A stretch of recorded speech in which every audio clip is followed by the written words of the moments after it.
Krishna. Welcome to Mira's kitchen.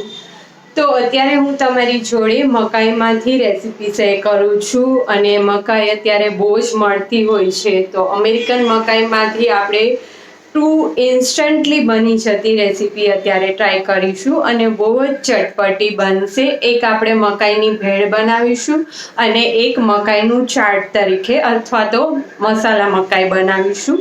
બહુ જ instantly આ રેસીપી બની અને રેડી થશે. અને ઇવન તમે કોઈ બી ગેસ્ટ આવ્યા હોય ત્યારે તમે આવી રીતના સ્ટાર્ટરમાં અથવા તો નાસ્તામાં બી સર્વ કરી શકો. બધાને બહુ જ ગમશે. તો ચલો જોઈ લે રેસીપી જોતા પહેલા હજી સુધી મારી ચેનલને તમે સબસ્ક્રાઇબ ના કરી તો જલ્દીથી સબસ્ક્રાઇબ કરી લેજો, જેથી કરીને તમે બી ન્યૂ રેસીપી ટ્રાય કરી શકો. સ્ટ્રીટ સ્ટાઇલ મસાલા મકાઈ બનાવવા માટે અત્યારે મેં બાફેલી મકાઈના દાણા લઈ લીધા છે. હવે એમાં સોલ્ટ એડ કરી દઈશું. મકાઈમાં મેં બાફતી વખતે સોલ્ટ એડ કરેલું હતું. તમે જો બાફતી વખતે ના લ્યો તો એ હિસાબથી એડ કરવાનું રહેશે. મરી પાવડર એડ કરી દઈશું એઝ પર ધ ટેસ્ટ.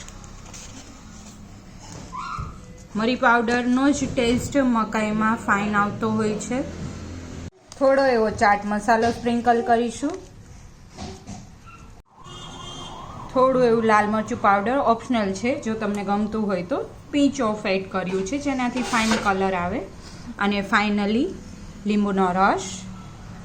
બહુ જ ઇન્સ્ટન્ટલી અને ગરમ ગરમ આવી રીતના ઠંડીની સિઝનમાં બી તમને જો ભૂખ લાગતી હોય અને ચટપટું ખાવાનું મન થતું હોય તો આ બેસ્ટ ઓપ્શન છે. સ્ટમક ફિલિંગ પ્લસ હેલ્ધી અને પ્લસ ચટપટી રેસીપી.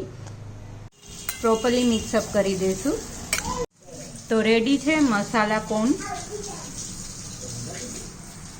જે સ્ટ્રીટ પર તમને બધે જ મળતા હોય છે એ ટાઈપના જ બનીને રેડી થશે. હવે નેક્સ્ટ મકાઈની ભેળ બનાવવા માટે અત્યારે મેં મકાઈ લઈ લીધી છે, નાનો એક વાટકો.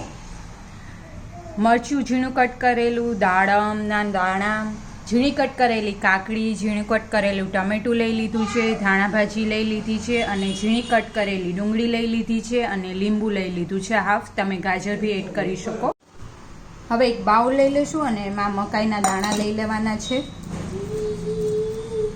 બાફેલા જ લીધા છે અને સોલ્ટ એડ કરીને મેં બાફેલા હતા. તમે જો સોલ્ટ એડ ના કર્યું હોય તો એ રીતના બધી વસ્તુ લેવાની રહેશે, સોલ્ટ ને ચાટ મસાલો ને. પછી આ બધું જે વેજીટેબલ આપણે કટ કરેલું રેડી રાખ્યું હતું એ એડ કરી દઈશું. લાલ મરચું પાવડર એડ કરી દઈશું એઝ પર ધ ટેસ્ટ.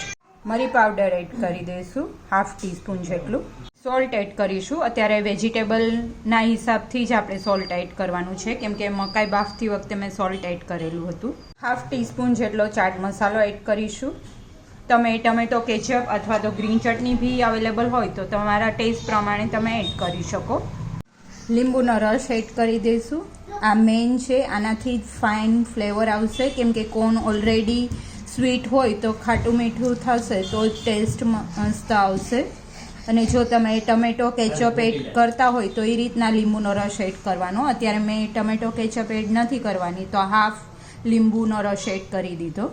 તો આપણે બધા જ ઇન્ગ્રીડિયન્ટ્સ એડ કર્યા છે એટલે પ્રોપર મિક્સઅપ કરી દઈશું. અને પછી જ જે વસ્તુ તમારે એડ કરવી હોય એમાં એડ કરી શકો, અથવા તો તમે આમ જ સર્વ કરશો તો બી બધાને બહુ જ ભાવશે. ઇવન તમે નાસ્તા માટે અથવા તો ડિનર માટે healthy plus stomach filling option વિચારતા હોય, ઇન્સ્ટન્ટલી બની જાય એવું, તો આ પરફેક્ટ છે રેસીપી.